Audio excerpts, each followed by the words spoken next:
Hello everyone, it's Mark Goodacre here. Welcome to the NT Pod, the podcast offering a historical approach to the New Testament. It's episode 50, and today we're asking, what do we know about the sisters of Jesus?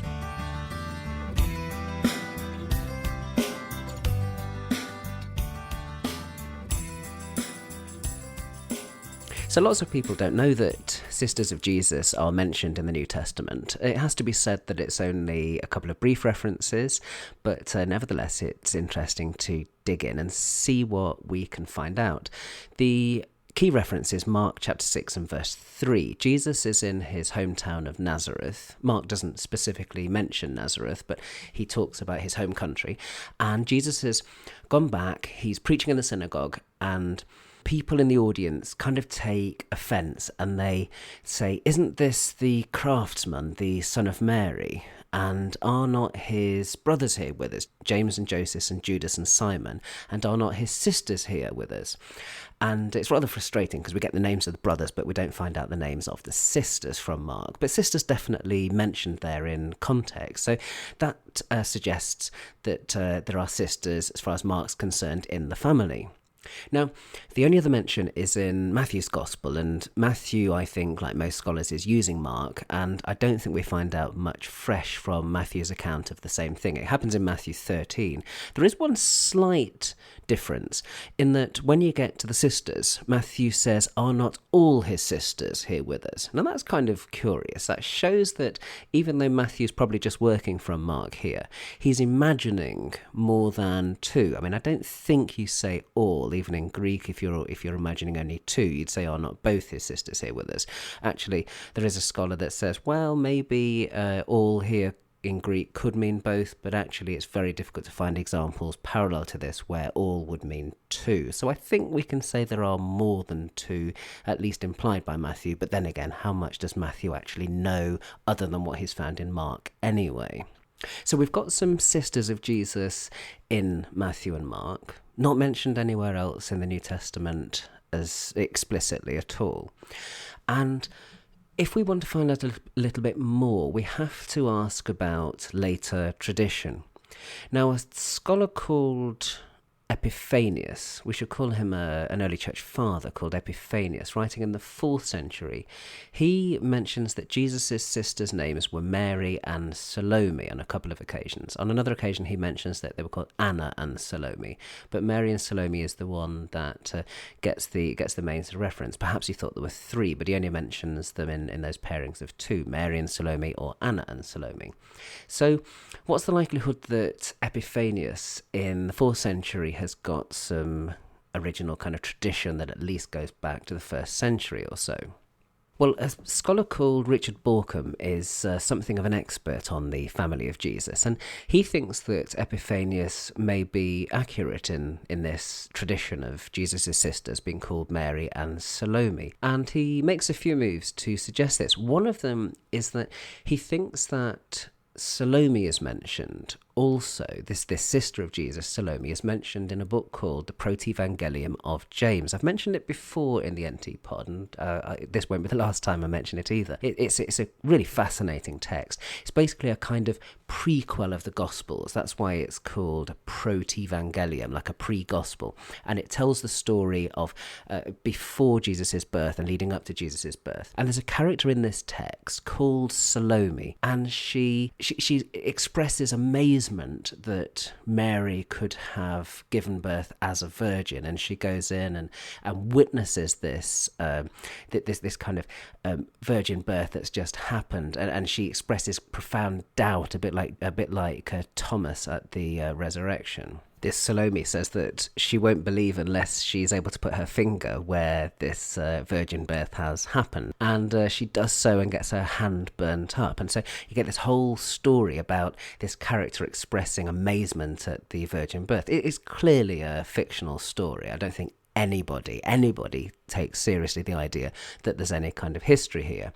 But the question is this character of Salome that appears in this text a sister of Jesus? I mean, Richard Borkham thinks it is. He says that there's no explanation of why this character is suddenly there, appearing with the Holy Family. So he says that the text kind of takes for granted that she's a family member, that she's a sister of Jesus. I'm not so sure, though. I think that the name Salome is one of those names that does just bob around and keeps popping up in lots of 2nd, 3rd, 4th century Christian texts.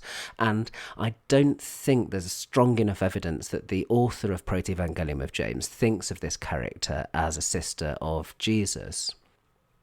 But what about the character Mary? Are there any grounds for thinking that Mary is a sister of Jesus?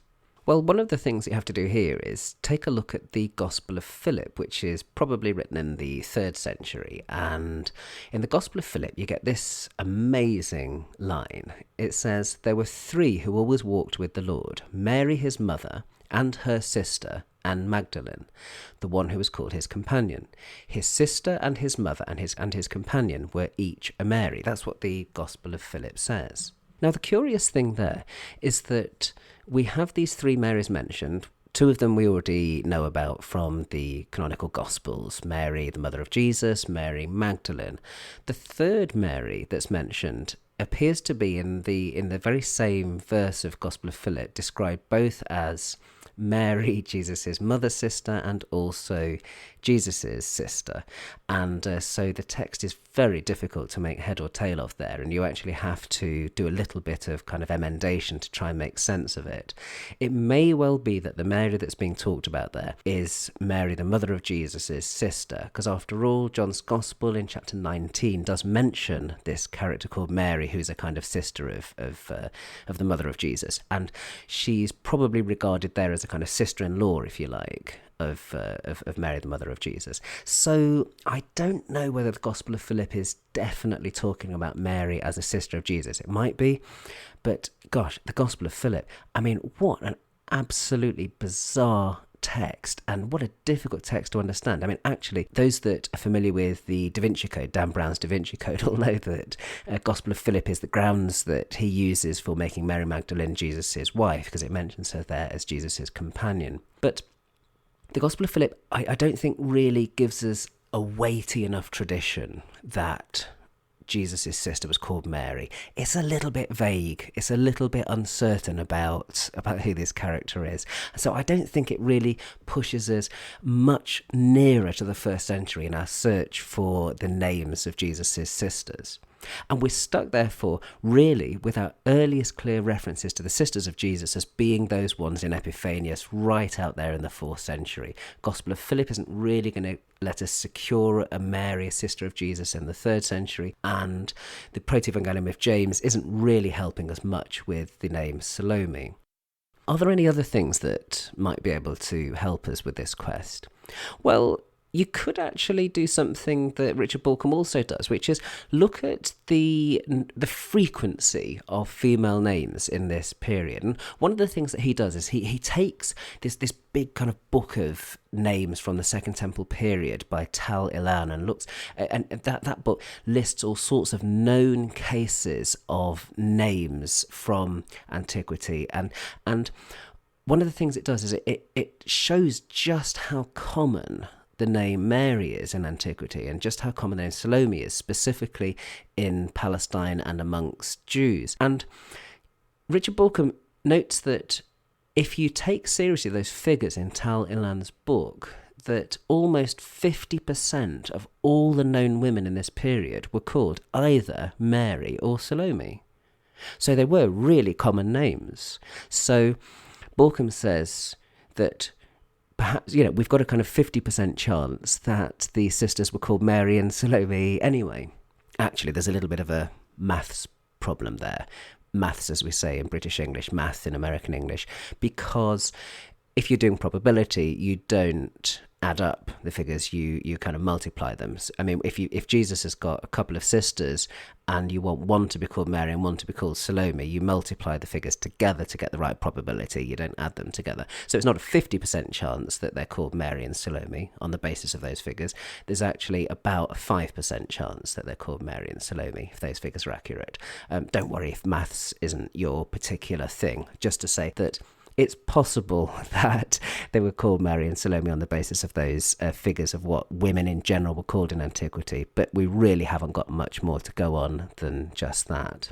So I think this is one of these occasions where it's a little bit disappointing, actually, because the curious historian, the historian with that kind of intellectual curiosity that wants to find out details about Jesus's life, or details about what the evangelists think they can tell us about Jesus's life, or those of us that want to sort of try and get back to the earliest traditions, we want to sort of find out some of these interesting kind of details, don't we? And, you know, given that you've got these names of Jesus's brothers coming quite prominently in Matthew and Mark, it's kind of a shame that we haven't got names of sisters. And I think Mary and Salome, to give Borkham his credit, are as plausible as any other name, and perhaps more plausible given that they are prominent names amongst Jewish women in this period. But frankly, we don't even know if there were two sisters. There could have been several. It's one of those areas where, as so often in historical Jesus studies, we just have to say, I don't know. I wish I knew, and it's a great invitation for writing a fiction, but unfortunately on this occasion, we just don't know. Well, thanks for listening to the latest episode of the NT Pod. It's great to have got to episode 50. I hope there'll be another 50 episodes eventually, and that we'll get to the big episode 100 at one point. It's always good to have your company. You can find me on the web at podacre.blogspot.com. You can find the NT Pod on iTunes or Duke's iTunes U. You can find me on Facebook. Visit the Facebook page, facebook.com/ntpod. And thanks for all your feedback. Thanks for all your encouragement. And I look forward to being with you again soon.